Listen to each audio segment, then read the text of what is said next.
Abdul Halim.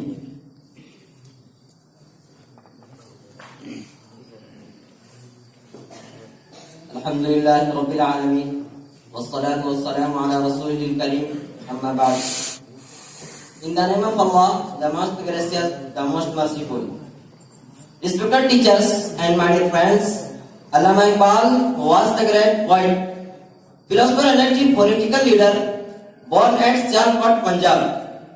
In 1877, he descended from a family of Kashmiri Brahmins who had embraced Islam about 300 years earlier.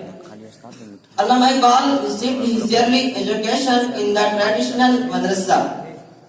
Later he joined the Sialkot Mission School from where he passed his matriculation examination. In 1897, he obtained his Bachelor's of Arts degree from Government College, Lahore.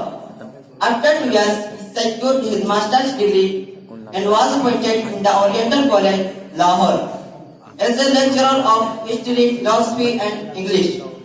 He later proceeded to Europe for higher studies. Having obtained a degree from Cambridge, he secured his doctorate and finally qualified as a lawyer. He returned to India in 1998. Besides teaching and practicing law, Iqbal continued to write poetry.